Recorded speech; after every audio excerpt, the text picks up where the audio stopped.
자, 15페이지 돌았습니다. 2교시입니다. 재적 목적에 대해서 꼼꼼히 체크하셨습니다. 제2조가 하단에 있는 용어의 정의입니다. 또 중요한 시간입니다. 자, 우리 법 제2조는 용어의 정의에 대해서 정리해 줍니다. 이 용어의 정의는 굉장히 중요합니다. 용어를 알아야 이 법을 따라올 수 있거든, 그죠? 그래서 중요하고, 돌아가면서 6가지 중에 하나는 반드시 출제를 합니다. 그래서 중요한 시간. 자, 용어의 정의 옆에다가는 뭐 임시교재긴 하지만 암기할 것 이렇게 적어 놓으셔야 됩니다. 모든 내용들은 이해하세요 그러잖아, 그죠? 이해를 해야 되지만 제2조 용어의 정의는 이해하면 오히려 틀립니다. 그래서 이 단어는 반드시 암기할 것. 그때 암기라는 뜻은 비디오 촬영하듯이, 뭐 요즘은 비디오라는 말도 없죠. 동영상 촬영하듯이 그대로 새기셔야 됩니다. 암기를 해야 됩니다. 모두 몇 가지를 제시했다? 6가지를 제시합니다. 1번이 뭐다? 중개라고 출발했습니다.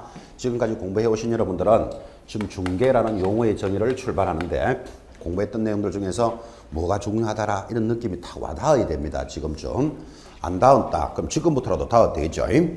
자, 중개라 하면 제3조 규정에 의한 중개 대상물에 대하여 거래 당사자 간의 매매, 교환, 임대차, 그 밖의 권리의, 일단 그 밖의 권리 동그라미, 덕실 변경에 관한 행위를 무하는 것, 알선하는 것 이렇게 정리했습니다. 아주 중요한 지문입니다. 자, 암기했습니까? 다시 한번 체크해 봅시다. 중개는 중개 대상물에 대하여 이렇게 가고 이 제3조의 준비가 되어 있습니다. 중개 대상물에 대해서 거래 당사자 간의 이 물건을 매매도 하고 교환도 하고 임대차도 합니다. 또 그 밖의 권리라는 것에 대해서 그 밖의 권리 중요하니까 밑줄 딱 꺼놓고 그 밖의 권리의 덕실 변경에 관한 행위를 뭐 하는 것, 알선하는 것이다. 이렇게 제시를 합니다. 한 줄 한 줄이 전부 다 시험 지문입니다. 예를 들면 중개 대상물에 대하여 그랬으니까 중개 대상물이 뭐다가 눈에 착착착착 붙어야 됩니다. 지금 거래 당사자들만이 거래를 합니다. 거래 당사자가 누굴까요? 고민해야 됩니다. 당사자들이 이 물건을 매매, 교환, 임대차를 하는데 이를 우리는 채권적 행위다. 그렇게 부릅니다. 앞으로 많이 듣습니다. 채권, 물권 이런 말들을. 자, 채권이라는 것은 사람과 사람 사이에만 일어납니다. 대표적으로 매매, 누구하고 누구 사이에 일어납니까? 매도인과 매수인 사이에, 사람하고 사람 사이에 일어나는 행위를 채권적 행위라고 합니다. 채권적 행위와 그 밖의 권리를 덕실 변경하니까 채권 말고 그 밖에 뭐가 또 있다 이 말이잖아, 그죠? 이 그 밖의 권리를 우리는 뭐라 그런다? 물권적 행위다. 그렇게 말합니다. 그래서 채권적 행위와 물권적 행위를 뭐 한다? 덕실 변경하는 것을 알선하는 게 중개입니다, 이게. 자, 이게 만만찮기 때문에 항상 여러분한테는 그림으로 전달을 했습니다. 그림은 이렇게 그립니다. 아파트를 가지고 있는 갑이 있습니다. 아파트를 가지고 있으니까 매도인 이렇게 부릅니다. 이 물건을 사는 자를 매수인 이렇게 부르고 여기 A 개공사가 중개를 합니다. 자, 옆에 있는 용어의 정의 중개라는 말과 이 그림에 있는 중개는 똑같은 내용이니까 그림으로 다시 한 번 더 확인을 합니다. 그림은 이렇게 하겠죠. 중개가 무엇입니까? 하니까 중개라는 것은 중개 대상물에 대하여 이 물건에 대해서 하는데 이 물건이 텔레비, 냉장고, 세탁기 이런 건 아니겠죠. 법에 정해진 물건이 있습니다. 주로 부동산일 겁니다. 그 물건에 대해서 거래 당사자들이 그랬으니까 갑하고 을 사이에 이 말이에요. 여기 당사자에는 개공사가 들어간다 안 들어간다? 안 들어갑니다. 당사자들이 이 물건을 뭐 한다? 매매도 하고 교환도 하고 임대도 합니다. 두 사람 사이에 매매도 하고 교환도 하고 임대도 하는데 뿐만 아니라 그 밖의 권리라는 것도 있습니다. 그 밖의 권리의 덕실이 변경합니다. 덕 하는 말은 얻는다, 실 잃는다 그런 뜻이죠. 그러니까 매수자가 대금을 납부하게 되면 이 사람의 소유권이 이쪽으로 넘어오잖아요. 그럼 소유권이 넘어오는 것을 뭐라 그런다? 매매라고 부릅니다. 덕실이 서로 바뀌는 것에 대해서 이렇게 알선해 주는 것, 그를 뭐라고 부른다? 중개 이렇게 부르고 이 그림은 시험 치는 그날까지 수백 번을 만나게 될 겁니다. 그래서 중개라는 개념을 잡고 있습니다. 자, 그러면 이 단어를 잘 들어보시니까 이 개공사가 오늘 퇴근을 하면서 뭐라고 이야기하는가 하면 나는 오늘 아파트를 하나 중개했어 이렇게 말합니다. 아파트를 중개했다 이 말은 파는 사람의 아파트를 포장해 가지고 사는 사람 집까지 물건을 전달했습니까? 권리를 전달했습니까? 권리를 덕실병행하고 수수료 받는 거예요. 물건을 직접 배달해 주는 게 중개가 아니다. 이런 개념을 잡으셔야 됩니다. 자, 그러면 권리를 덕실병행해 주는데 무슨 권리를 덕실병행해 주는가 하고 물으니까 매매, 교환, 임대차라는 채권적 행위와 그 밖의 권리로서 물권적 행위를 덕실병행해 주고 뭐를 받는다? 보수를 받습니다. 아, 권리를 옮기는 것이 중개구나. 이 개념을 잡으셔야 돼요. 물건을 직접 그 사람한테까지 배달해 주는 게 중개가 아닙니다. 자, 그래서 중개의 개념을 이제 어느 정도 느낌을 좀 잡았다면 시험에 이렇게 돌았겠죠. 용어로서 틀린 것을 찾으시오. 해놓고는 매매, 교환, 임대차의 덕실병행에 관한 행위를 알선하는 것 해놓고 틀리게 처리했습니다. 왜 틀렸습니까?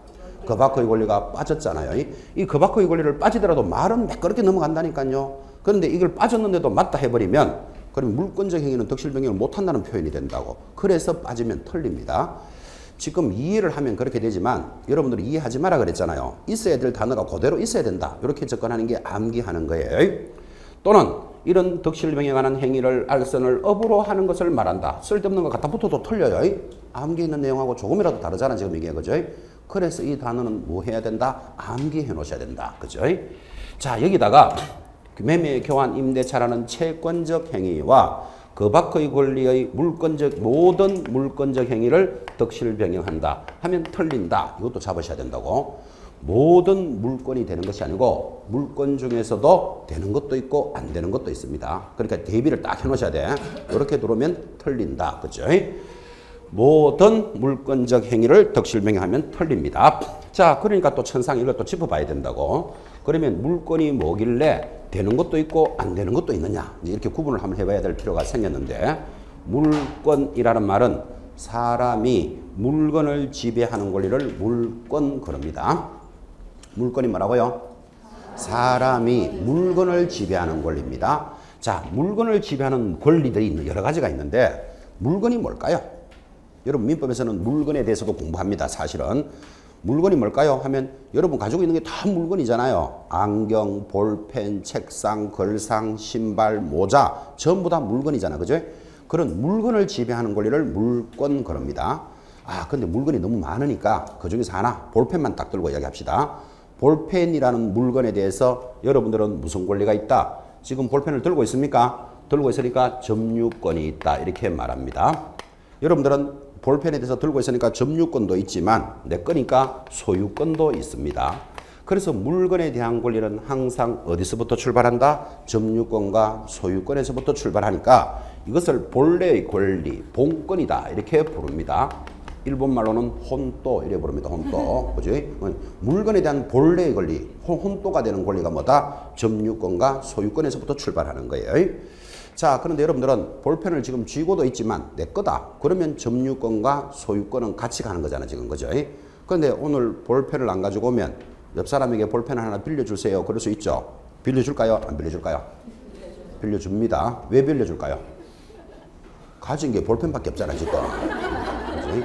볼펜을 빌려줍니다. 이렇게 빌려주면 제가 빌렸습니다. 빌린 제가 이 볼펜을 점유하고 있다. 맞죠? 일단 내 것은 아니지만 점유할 수도 있잖아요. 그를 주인은 저 사람인데 내가 점유하니까 타주 점유 이렇게 부릅니다.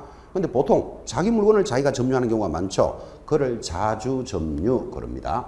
뭐 타주 점유는 위반된 행위는 아니죠. 정상적으로 빌렸잖아 내가. 그죠? 그런데 옆에 사람 물건을 훔쳐갈 수도 있겠죠. 요거를 뭐라 부른다? 불법 점유 그럽니다. 불법 점유하면 형사처벌 받을 수 있습니다.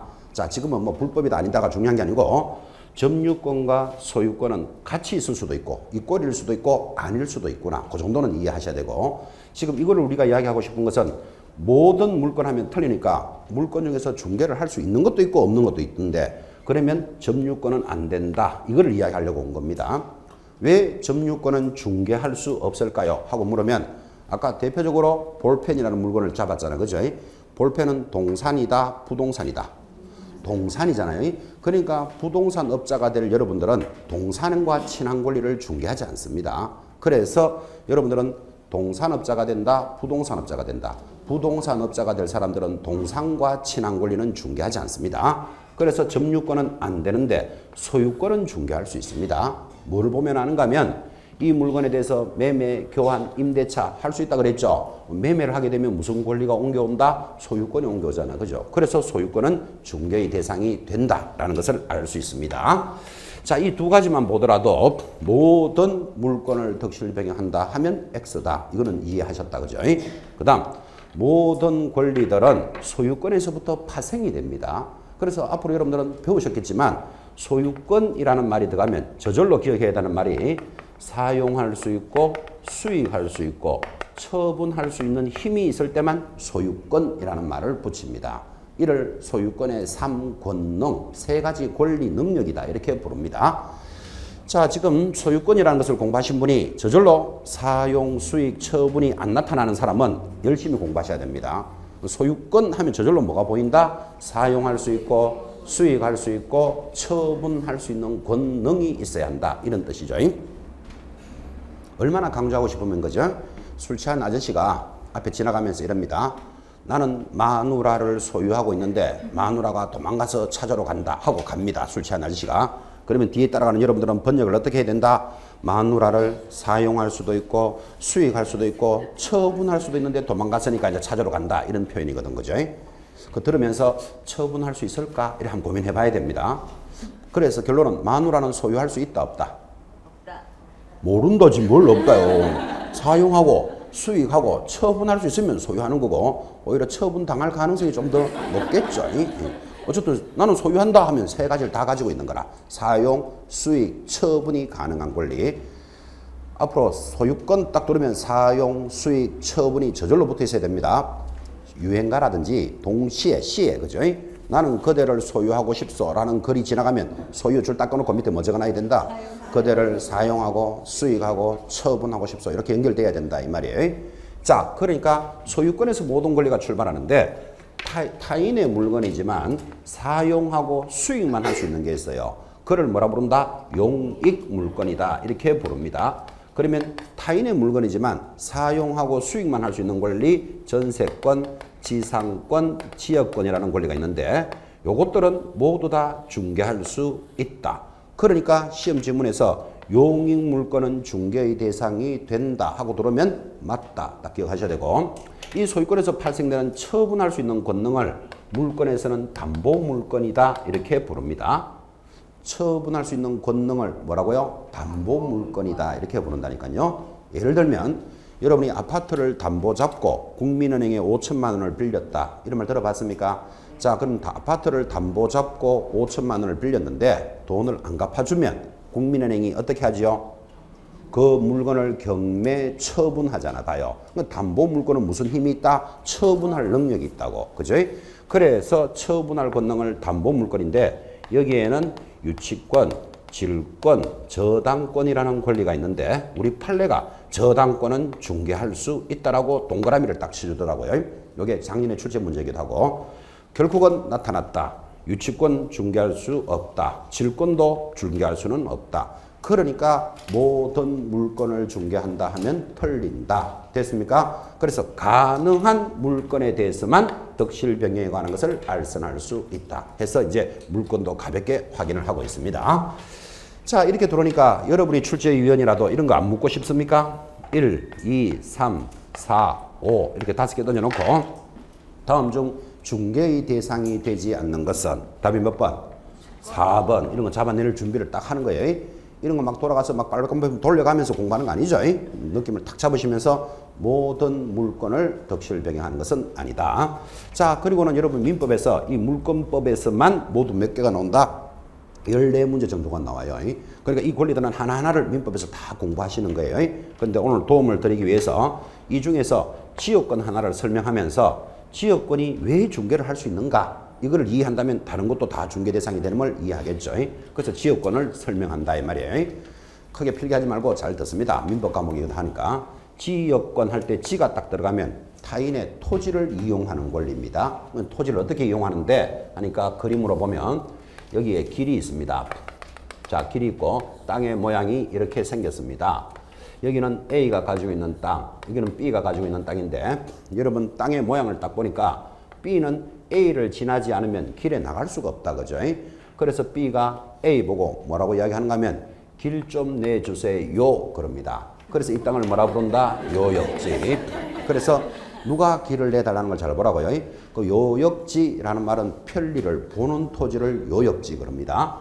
그러니까 A가 뭐라고 말하는가 하면 돈만 많이 주면 길 내줄게 이렇게 성낙을 하겠죠. 그래서 이 땅을 뭐라 부른다? 성역지 이렇게 부릅니다. 자, 그러면 지역권이라는 권리가 탁 들어오면 편리를 받는 토지 뭐하고 요역지와 편리를 주는 토지 성역지로 구분되어 있다. 이게 기초잖아요. 기초. 그죠? 그림으로 딱 봐요. 누가 길을 좀 내달라고 하는지를 잘 보셔야 돼요. 길 좀 내주세요 하는 자가 요역지입니다. 자, 그러니까 A가 뭐라고 이야기하는가 하면 돈만 많이 주면 길을 내주는데 여러분은 너무나 잘 알다시피 이 성역지에 길을 낼 때는 이 땅 전체를 길을 내줘도 되지만 길이라는 것은 요만큼 내줘도 길은 되잖아요. 그래서 그림을 보고 대답하는 것 성역지는 한 필의 전부에도 가능하고 일부에도 가능하다. 그죠? 그렇지만 편리를 보는 토지 요역지는 반드시 한 필의 전부여야 한다. 라는 민법의 조문을 이해해야 된다. 이 말이에요. 그림으로 따라 들어갑니다. 이게 되면 그죠? 지적법의 합병의 절차가 들어옵니다. 합병을 할 때는 이 땅과 이 땅을 합치는 걸 합병이라 그러잖아요. 나누는 것을 분할이라 그러죠. 합병을 할 때는 한 필의 전부에 들어가는 토지와 한 필의 일부에만 들어가는 토지가 합병이 되나 안 되나 이런 문제를 묻는다고. 그죠? 지적법에서도 중요하게 나오니까 한번 물어봅시다. 자, 이 땅이 있습니다. 두 개가 있는데 여기는 요역지가 설정되어 있습니다. 여기는 요역지가 안 되어 있습니다. 이 땅을 사둘러 가지고 이걸 한 땅으로 합병이 된다 안 된다? 합병이 된다 안 된다? 안 돼. 왜 그러냐면 요역지는 한 필의 전부에 들어가지 이만큼만 요역지가 설정된 땅은 합병하면 안 된다니까. 이해하시겠습니까? 요역지는 한 필의 전부에만 들어가야 된다 그랬잖아요. 그죠? 다시 이 땅이 성역지가 설정되어 있는 땅입니다. 여기는 성역지가 없습니다. 그럼 이 땅을 합병해서 이렇게 하나로 만들 수가 있다 없다? 있다고. 성역지는 한 필의 일부에도 가능하기 때문에 되겠나요? 다시 기초가 많이 약하다 느낌이 확 왔습니다. 지금 진짜 농담 웃을 일이 아닙니다. 지금 이게 5월 달아가지고 이 땅은 저당권이 설정되어 있습니다. 뭐 예를 들어서 창동 17번지고 요거는 창동 18번지라고 합시다. 17번지 18번지가 있는데 요걸 사둘렀어요. 그러면 여기는 저당권이 설정되어 있고 여기는 저당권 설정 안 돼 있는 땅이에요. 자, 요것들이 이렇게 해서 뭐 예를 들어서 17번지로 합병이 된다 안 된다? 안 돼. 저당권은 한 필의 일부에는 못 들어가기 때문에 그래요. 그래서 한 필의 일부에 들어가는 권리, 전부에 들어가는 권리를 기억해 놓으셔야 돼요. 자, 그건 그렇고 지금 이거부터 기억해요. 길 좀 내주세요 하는 이 땅은 한 필의 전부에만 들어가지만 성역지는 한 필의 전부를 길을 내줘도 되고 일부만이라도 설정할 수는 있다. 됐죠? 자, 여기까지가 민법적인 소관이라면 이런 모든 물건들은 등기할 수 있습니다. 등기할 때 등기법에서는 필수 기재사항이 들어가는데 이 사람들은 지역권을 왜 설정했다? 통행을 위해서 설정했습니다. 물을 당기면 인수권, 전망을 위한 것을 조망권이라 하여 등기에서는 필수 기재사항이 기재되어야 되는데 지역권에서 여기서는 뭐가 기재되어야 되겠다? 통행을 위해서 지역권을 설정했다. 그죠? 필수 기재사항이 하나 들어갑니다. 자, 여기까지가 등기법이라면 그럼 이게 왜 중개사법에서 들어오느냐? 중개사법에서는 중개를 할 수 있는 권리라 그랬잖아요. 예를 들면 이렇게 되겠죠. 을이 요역지 땅을 가지고 있습니다. 그리고 갑이 성역지 땅입니다. 여기 길을 내야지 길에 나갈 수가 있습니다. 그러면 이 당사자들이 그죠? 을이 갑한테 가서 야, 폭으로는 5m, 길이 100m 땅을 내주는데 보증금 2천에 월세 30만 원이면 되겠나? 이 사람이 이렇게 제안을 하는 거예요. 그리고 이 사람이 보증금 2천만 원만 받고 나는 못 해주겠소 이럽니다. 못 해주겠소 하면 더 이상 방법이 없습니다. 그래서 거래라는 것은 당사자들끼리 거래하다가 싫어 이러면 더 이상 할 말이 없다고. 그죠? 그래서 누가 필요하다? 개공사가 필요해요. 이 사람이 개공사를 찾아가는 거예요. 보증금 2천에 월세 한 10만 원 정도로 길을 좀 내주세요 하고 제안을 딱 하니까 애가 알았다 하고 성역지 땅에 가겠죠. 보증금 2천에 월세 10이면 되겠습니까? 하니까 이 사람이 그러겠죠. 안 된다. 나 보증금 2천원 받아야 되고 월세는 30만 원씩 줘야 길을 내주겠다. 알았다. 하고 다시 설명하겠죠. 그래서 왔다 갔다 하다가 뭐가 성립된다? 계약이 성립되겠죠. 그런 계약을 뭐라 그런다? 지역권을 설정했다. 그거 하고 뭐 받을 수 있다? 수수료 받을 수 있다 이 말이에요. 지역권을 설정하는 것은 중개의 대상이 되기 때문에. 되겠습니까? 이런 개념에서 되고 안 되고에 대한 내용을 느끼시면서 지역권도 하나 예를 들어서 관리를 한 번입니다. 그래서 이런 권리들은 중개의 대상이 됩니다. 자, 이제 내려가니까 중개 유형이 나왔습니다. 유형을 다른 말로 뭐라 그런다? 종류라고 부르는데 첫 번째가 중개행위의 관여 정도에 따라서는 참여중개와 지시중개로 나눠집니다. 자, 여기서 개입 정도라 그랬잖아요. 그럼 여기 한번 봐요. 이 개공사는 지금 중개를 하고 있는데 참여하고 있다, 안 하고 있다. 참여하고 있잖아 지금. 이거를 뭐라 부른다? 참여중개. 이렇게 구분한다 이 말이에요. 그러면 참여를 안 하는 것도 있어요. 안 하면 뭐라고 부른다? 지시중개 이렇게 부른다고요. 자, 지시중개 또는 거기 두째 줄에 보면 지시중개 두째 줄 끝에 전시 이런 말 보이죠? 정보의 제공행위 찾았습니까? 옆에다가 보도 이렇게 적어놔 봐요. 이런 것들이 개입되지 않는 거예요. 자, 다시 지금 개공사가 개입돼 있으면 뭐라 그랬다? 참여중개. 개입이 안 돼 있는 것도 있나요? 있다니까요. 밖에 나가 보시면 이런 메모지에 아파트 사진을 찍어 놓고 95년생 아파트인데 방은 3칸 있고 안 깨끗해도 전부 다 깨끗함 다 적어놨어요. 그리고 생각이 있으면 연락해 주세요. 이런 메모지 본 적 있습니까? 자, 이렇게 하는 것을 뭐라 그런다? 지시중개 또는 전시중개, 다른 말로 보도중개 이렇게 부르더라고요. 개입이 돼 있으면 참여중개고 개입이 안 돼 있으면 지시중개. 보고 있습니까? 이 물건을 팔겠다고 지시하잖아 지금 그죠? 이 물건이 전시돼 있죠? 전시중개, 보도중개 다 같은 말이에요. 보도라는 말은 어디서 들어보죠? 여러분 뉴스를 보도한다 이런 말 들어보셨죠? 그 정보를 제공한다 이 뜻이에요. 그래서 그 두째 줄 끝에 정보 제공을 뭐라 부른다? 보도 이래 부른다고요. 이 정보가 제공돼 있잖아 지금 그죠? 그래서 개공사가 개입이 돼 있는 정도에 따라서 참여중개, 개입을 안 하면 뭐라 부른다? 지시, 전시, 보도중개 이렇게 부르더라고요. 자, 그럼 이제 이 정도 이야기해놓고 여러분이 이해하는지를 지금 현장에 나가보면 개공사들이 많이 일하고 있죠. 사무실에. 그분들은 대체적으로 참여중개를 한다, 지시중개를 한다. 대체적으로 참여중개가 많죠. 직접 개입돼 있잖아요. 그렇게 이해하라 이 말이에요.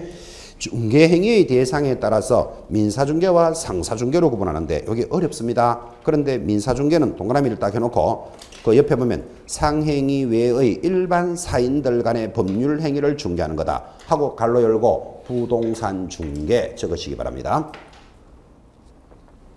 자, 그러면 민사중개와 상사중개로 종류를 구분하는데 이 말이 어렵지만 한마디로 묻기를 부동산 중개는 무슨 중개? 민사중개 이러면 끝난다고. 되겠습니까? 이 부동산 중개를 상사라고 해놓고 시험에 3번 정도 걸었습니다. 틀린 거 찾아라고. 그래서 앞으로 부동산 중개 딱 들으면 무슨 중개? 민사중개. 자, 제일 밑에는 개업 공인중개사의 의무에 따라서는 일방적 중개와 쌍방적 중개로 나누는데 일방적 중개는 의무가 있다 없다? 없다. 그거 하나 적는 게 더 편하죠. 일방적 밑에다가 의무 X 밑에 쌍방적 중개 밑에다가는 의무 동그라미. 그러면 의무가 있다 없다로 구분하는 게 일방적이고 쌍방적이다. 자, 그럼 이것도 확인시키고 싶어서 여기 갑이 우리 아파트를 팔아주세요 라고 의뢰를 합니다. 자, 이렇게 의뢰를 할 때는 갑은 A에게만 해야 된다. 다른 개공사에게 해도 된다. 다른 개공사에게 해도 되죠. 그러니까 의무 있다 없다? 의무가 없다. 맞죠? 자, 그러면 A에게 팔아달라고 하면 A는 반드시 팔아줄 의무가 있다 없다? 팔아주면 좋고 수수료 받으니까 안 팔아줘도 아무 문제 없죠. 서로 간에 의무가 없는 걸 뭐라 부른다? 일방적 중개 이렇게 부른다고. 됐습니까? 자, 그러면 의무가 있으면 이거를 뭐라고 부른다? 쌍방적 중개. A에게만 팔아달라 그래야 되고 A는 팔아줘야 될 의무를 가지는 것. 이게 쌍방적 중개입니다. 자, 이 개념이 잡혔다면 지금 밖에 나가서 개공사들이 중개 행위를 하고 있는데 그 사람들은 일방적인 중개다, 쌍방적인 중개다. 99.9%가 일방적입니다. 그죠? 거의 다 일방적이죠. 여러분이라도 한 사람한테만 팔아달라고 안 하잖아요. 누구한테라도 이야기해가지고 먼저 팔아주는 사람하고 계약하겠다. 이래가지고 의무 없이 진행되는 게 99%입니다. 그런데 작은 쌍방적 중개가 있어요. 어떤 거? 전속 중개계약, 독점 중개계약. 이런 거 중요해요. 나중에 공부할 거예요. 자, 의무가 있다, 없다로 구분을 하고 있습니다. 넘어가면 뭐 소극적, 적극적, 단독 이런 것들은 여러분이 읽어서 해결할 수 있을 겁니다. 중개의 종류를 관리하셔야 됩니다. 내려가면 2번 중개 대상이 되는 권리. 지금까지 공부했던 거 확인합니다. 중개 대상이 되는 권리로서 첫째, 소유권, 지상권, 지역권, 전세권 된다 그랬죠. 그런데 조심할 거 유치권의 이전 그거 체크해 놓으셔야 돼요. 근데 유치권의 이전은 되는데 밑에 내려가면 2번 대상이 되지 않는 권리로서 유치권의 설정은 뭘로 돼 있다? 안 된다. 이래 돼 있다고요. 그 유치권은 좀 별나다 그죠? 왜 별난가 하면 아까 유치권은 중개가 안 된다 그랬잖아요. 유치권이 안 된다라고 해서 답은 정리가 끝났어요. 끝났는데 이 문제 하나가 틀린 사람이 이 제기를 했어요. 이 제기를 하는 거 행정심판위원회가 뭐라고 이야기하는가 하면 유치권을 설정하는 것은 어차피 안 된다. 법정 담보 물건이기 때문에. 그런데 설정되어 있는 것을 이전하는 것은 가능하다라고 그 다음 해에 이렇게 행정심판위원회 해석이 나오는 거예요. 그래서 지금 체크하셨죠? 설정은 안 되는데 이전은 된다. 그런데 여러분들은 유치권이 안 된다라고 알아서 손해볼 일은 없어요. 이렇게 말썽 많은 문제 자꾸 낸다 안 낸다 안 내요. 행정심판 받을 거 이런 것들을. 그죠? 근데 이런 들어놓으면 손해볼 일은 없잖아요. 더 정리해서 유치권의 설정은 안 되지만 이전은 가능하다. 됐죠? 심학습으로 하나 체크하시고.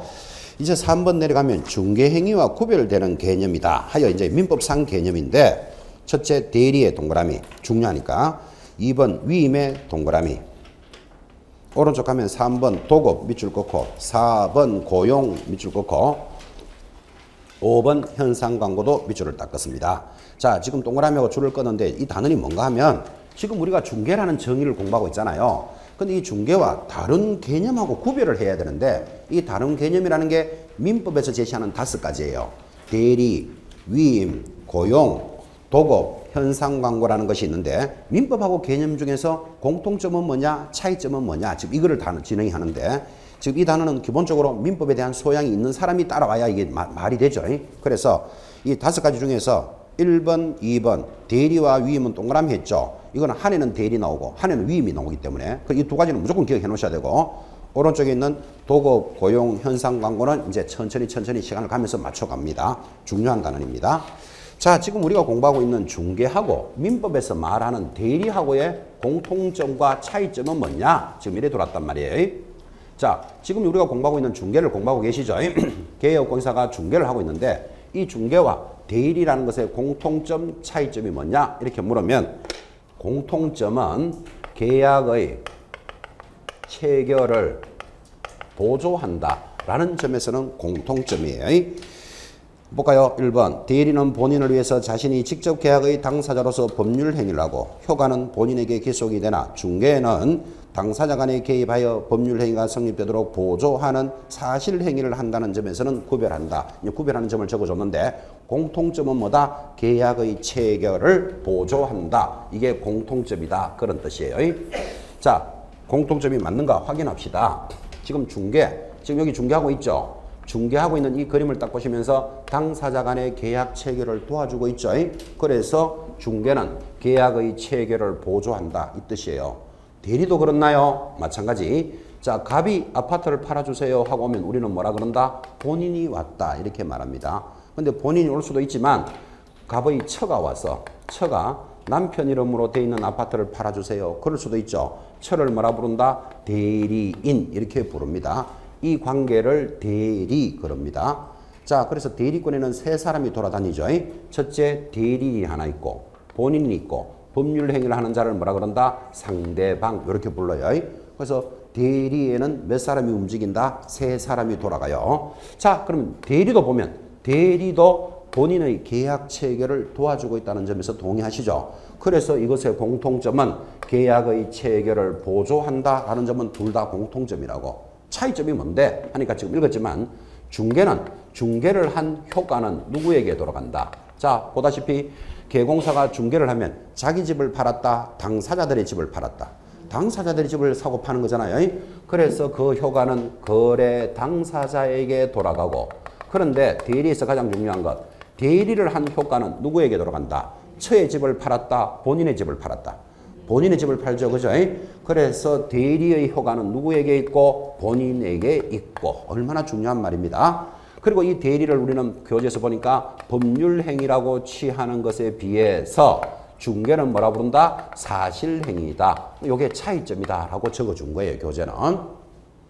앞으로 법률행위, 사실행위 이런 말도 만만치 않지만 여러분하고 많이 전달해 나갈 겁니다. 자, 일단 중개는 무슨 행위? 사실행위. 대리는 법률행위 됐죠. 자, 지금 한 번은 대리가 나오면 한 번은 위임 나온다 그랬어요. 그래서 중개와 뭐를 관리해야 된다? 위임도 정리해 봐야 된다. 자, 중개와 민법에서 말하는 위임의 공통점은 뭘까요? 하니까 판례가 제시하기를 공통점은 선량한 관리자의 주의 의무를 다해야 된다. 우리는 이것을 뭐라 부른다? 선관주의 의무 이렇게 말합니다. 선량한 관리자의 주의 의무를 다해야 된다. 쉽게 말하면 이 개공사가 중개를 할 때도 자기 집을 사고 파는 건 아니지만 내 집을 사고 팔듯이 관리를 잘해줘야 된다. 그런 뜻이에요. 마찬가지 위임이라는 행위도 민법에서는 선량한 관리자로서 주의 의무를 다해야 되고, 이런 말은 누가 했다? 판례가 공통점이다 라고 제시한 거예요. 자, 공통점은 그렇다 치고 그럼 차이점이 뭐냐? 교재 한번 볼까요? 2번. 위임과 중개는 모두 선량한 관리자의 주의 의무를 요하나 공통점으로 제시했잖아요.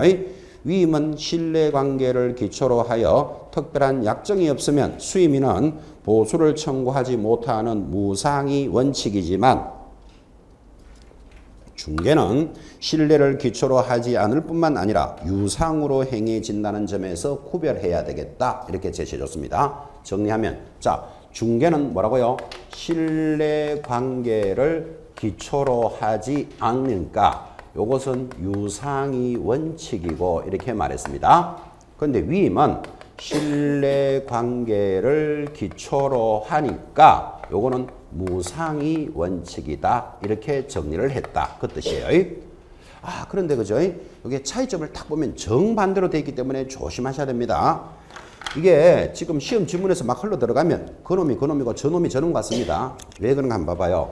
신뢰를 기초로 하지 않으니까 없다 이 말이잖아. 그죠? 없으니까 무가 막 보이고 싶어져. 무상의 원칙인데 유가 원칙의 유상.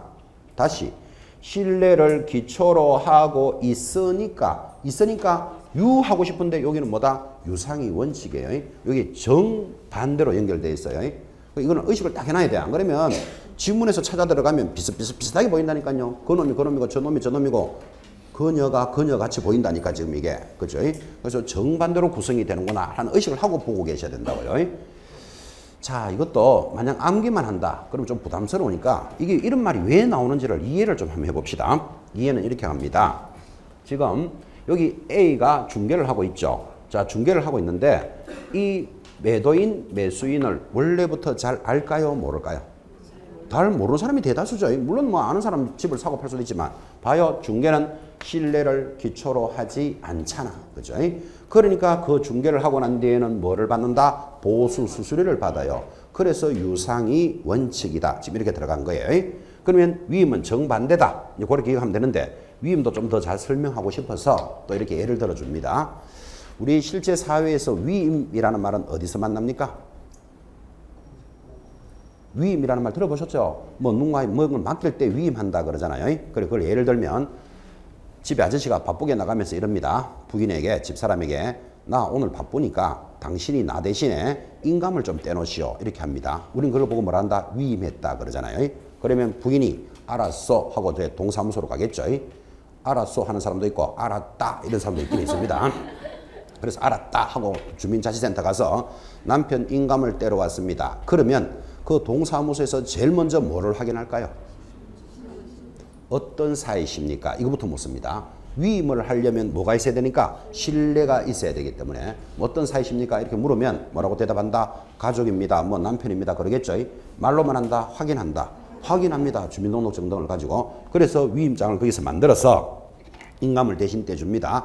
그러면 부인이 그 인감을 떼가지고 저녁에 당신이 부탁한 것을 찾아왔어 하고 주면 수고했소 하고 만 원짜리 하나 준다. 홀랑 가져간다. 그래 봐. 무상이 원칙이잖아. 이게 봐요. 그지? 스토리 좀 보이십니까? 제발 이래라도 좀 기억해놔요. 그래서 위임은 신뢰를 바탕으로 하면서 무상이 원칙이에요. 그런데 저녁에 남편이 받으면서 오늘 날씨도 추운데 고생했어 하고 만 원짜리 하나 주면 받아도 된다 안 된다? 되지. 그래서 무상이 원칙이지 받지 마라 소리는 아니에요. 무상이 원칙이라 그랬죠. 스토리 익히셔야 됩니다.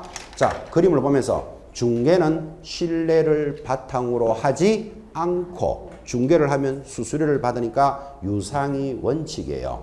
그럼 위임은 정반대인데 정반대로 기억해도 되고 지금 했던 말을 기억해요. 위임은 신뢰를 바탕으로 하여 홀랑 가져간다. 무상이 원칙이다. 되겠습니까? 차이점을 익혀 놓으셔야 됩니다. 이게 비슷비슷하게 들어간다니까요. 그래서 여러분들은 지금 우리가 공부하고 있는 중개와 다른 개념 중에서 특히 대리하고 위임은 시험에 잘 나오니까 꼭 익혀 놓으셔야 된다까지 정리했고, 오른쪽에 도급, 고용, 현상 광고도 이제 시간이 되면서 여러분하고 익혀 나가도록 할 겁니다. 자, 1번 중개라는 정의 하나만 가지고도 이렇게 길게 끌었습니다. 이제 두 번째 정의, 공인중개사라는 게 들어왔습니다. 이 공인중개사도 여러분이 너무나 잘 알고 있지만 시험에서는 아주 주의해야 됩니다.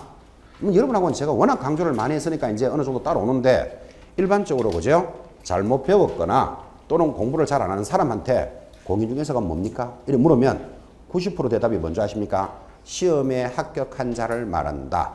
시험에 합격한 자가 맞잖아요. 우리끼리 이해하면 맞지만 시험에서는 무조건 날아갑니다.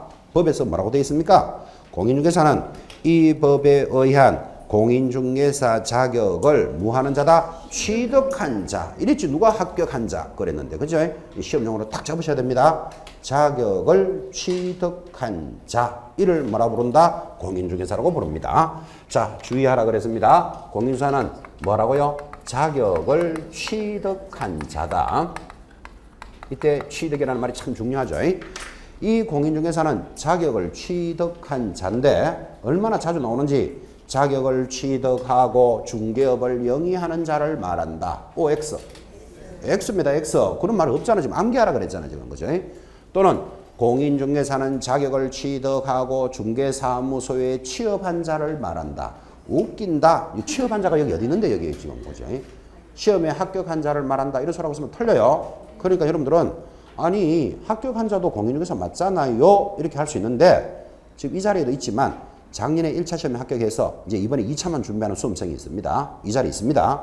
그러면 그 사람은 1차에 합격했다고 공인중개사로 불러준다, 안 불러준다? 안 불러주잖아요. 자격을 취득해야 된다니까. 그죠?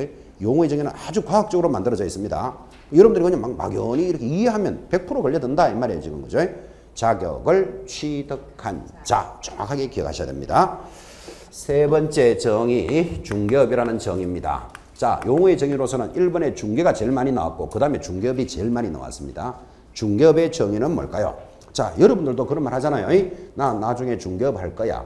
너는 중개업을 하고 있느냐? 이렇게 중개업이라는 말을 예사로 쓰지만 법에서는 세 가지 요소가 들어가야 돼요. 첫째 줄에 중개업이라 하면 다른 사람의 의뢰, 동그라미. 앞에 번호를 달아놓는 것도 좋아요. 1. 다른 사람의 의뢰.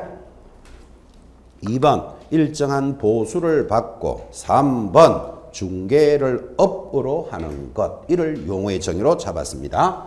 자, 다시 지금부터 새기셔야 됩니다. 이 중개업이 되기 위해서는 첫째, 타인의 의뢰가 있어야 하고. 타인의 의뢰가 뭐죠?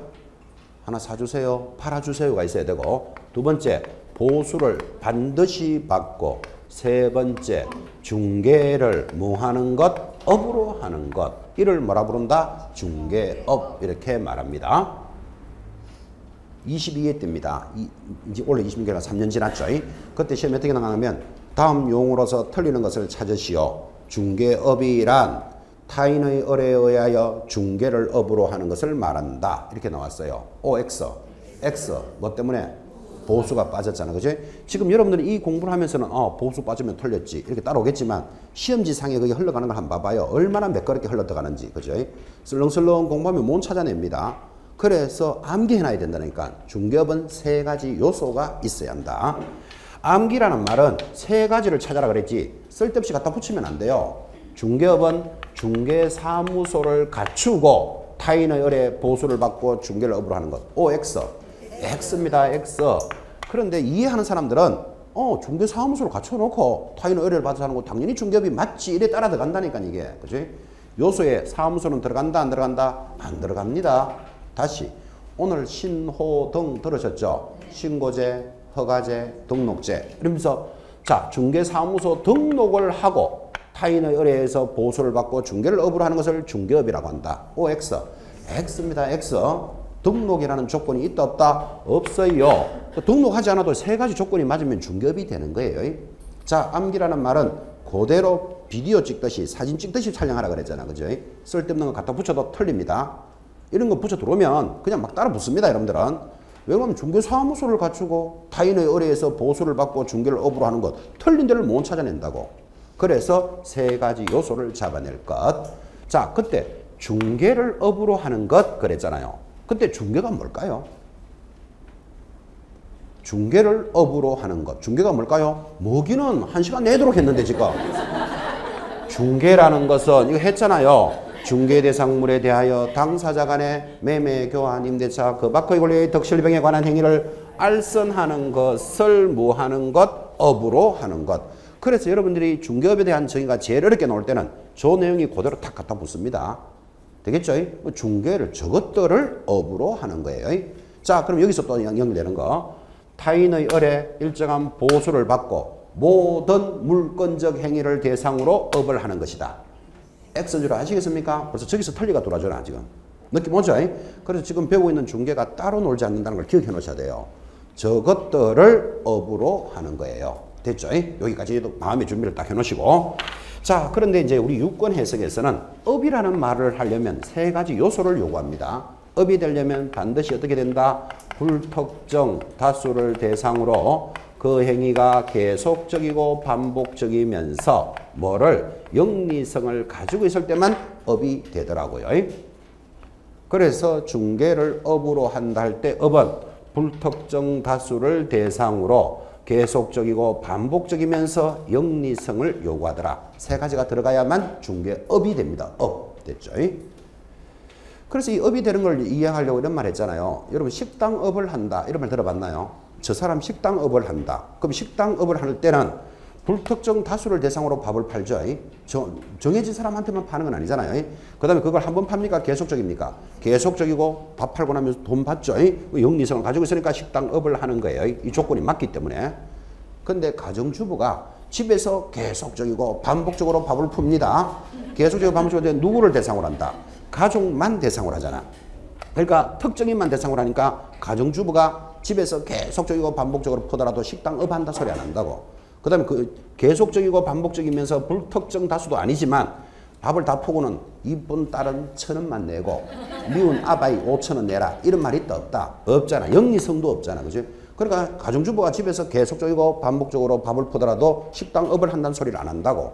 업이 되려면 이 조건이 맞아야 되기 때문에 불특정 다수, 계속적이고 반복적이면서 영리성을 요구합니다.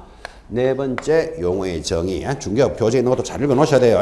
아주 자주 출제되기 때문에. 개업 공인중개사가 들어옵니다.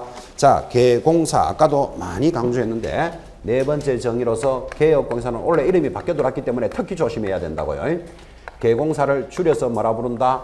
개업공사를 줄여서 개공사라고 부르는데 개공사가 뭘까요? 하니까 첫째 줄에 개공사라 함은 이 법에 의해서 사무소 개설 등록한 자를 말합니다. 등록한 자의 줄 딱 끊었습니다. 자, 개공사가 뭐다? 등록한 자다. 이 등록이라는 말이 참 중요한데, 자, 그럼 오늘 공부하신 분들은 신허 등을 들으셨죠? 그럼 이 법이 바뀌기 전에는 뭐라고 했겠다? 허가받은 자. 허가받은 자가 개공사예요. 자, 그러면 개공사라는 개념을 딱 잡혔다면 지금 중개사무소에 밖에 나가보시면 사무소에 많은 직원들이 일을 하고 있죠. 혹시 중개사무소 아는 곳 있습니까? 들어가 보지도 않았고. 들어는 가봤습니까? 들어가 보니까 거기 직원들이 몇 사람 좀 일하고 있습니까? 세 사람. 중개사무소 가보니까 몇 사람 일합니까? 아는 곳에. 두세 명 정도, 두세 명. 몇 명 정도? 안 들어가봐서 모르겠고. 지금 밖에 나가시면 중개사무소가 쫙 있잖아, 그죠? 있는데 지금 말씀하신 대로 한 2-3명 정도 일하는 데도 있고 법인 같은 데는 20-30명이 있는 데도 있습니다. 물론 뭐 혼자 사는 데도 있겠죠. 어쨌든 한 10명이 일한다고 치고 그럼 10명이 일하고 있으면 거기서 개공사는 몇 명일까요? 딱 하나밖에 없다. 이거 기억해 놓으셔야 돼요. 허가받은 자. 우리말로 뭐라고요? 등록한 자. 등록한 자는 그 사무실에 아무리 인원이 많아도 한 사람밖에 없겠죠. 그 사람 이름으로 등록한 자. 옛날에는 이 사람을 뭐라고 불렀다? 중개업자 이렇게 불렀고 지금 중개사무소에서 개공사는 아마 사장님일 거예요. 사장님 이름으로 등록했을 가능성이 높죠. 그러니까 중개사무소에 10명이 일한다고 해서 당신은 개공사입니까? 이렇게 물으면 안 돼. 개공사는 딱 한 사람밖에 없기 때문에 자 그러면 등록한 자인데 이 등록한 종류별을 종별이라고 불러요. 개공사의 종류별을 뭐라 부른다? 종별 그렇게 부르는데 종별에는 3종류가 있고 앞으로 여러분들은 시험장에 가시면 본고사장에 가시면 종별이라는 단어는 무조건 시험 문제에 딱 뜹니다. 그때 떴을 때 종별에 3사람이 안 보이면 점수하고 연결 안 됩니다. 종별이 뭐가 있다? 법인인 개공사가 있고 공인중개사인 개공사가 있습니다. 그리고 이름도 고상한 부칙육조인 개공사가 있고 이 부칙육조를 옛날에는 중개인 이렇게 불렀고 지금도 어떤 교재에 보면 부칙육조 해놓고 갈로 열고 중개인이라고 많이 적어 놓지만 앞으로 여러분들은 중개인은 그렇게 안 보는 게 괜찮습니다. 최근 한 5년 동안 시험에서 계속 부칙육조로만 나오니까 뭐 같은 개념입니다. 자 그러면 종별 하면 개공사의 종류는 3종류가 있습니다. 자, 이 3종류 중에서 법인 옆에는 뭐 하나가 더 있습니다. 밑에 내려가면 큰 2번 찾았습니까? 다른 법률의 규정에 의한 개공사를 뭐라 부른다? 특수법인 이렇게 부릅니다. 특수법인의 동그라미. 그 특수법인이 밑에 쫙 붙었죠. 지역농협, 산림조합, 산업단지, 관리기관, 신탁회사 이런 게 보입니까? 쫙 보이지만 시험에서는 지역농협만 나옵니다. 그 지역농협은 다시 동그라미를 딱 켜놓으셔야 됩니다. 자, 다시 정리하면 이렇게 되네요. 개공사는 개설 등록한 자를 말하는데 우리 중개사법에는 3종류가 있어요. 법인, 공인중개사, 부칙육조. 그런데 중개사법을 따르지 않는 법인이 있어요. 그 법인을 뭐라고 부른다? 특수법인 이렇게 부르고 특수법인은 누굽니까? 하면 시험에 딱 나오는 거 하나 지역농협만 나옵니다. 그래서 앞으로 여러분들은 지협은 특수법인이다. 이렇게 기억하시기 바랍니다. 자, 다시 이제 크게 한번 정리 한번 해봅시다. 개공사가 무엇입니까? 개설 등록한 자를 말합니다. 개설 등록한 자는 모두 몇 종류가 있다? 4종류가 있다. 4종류.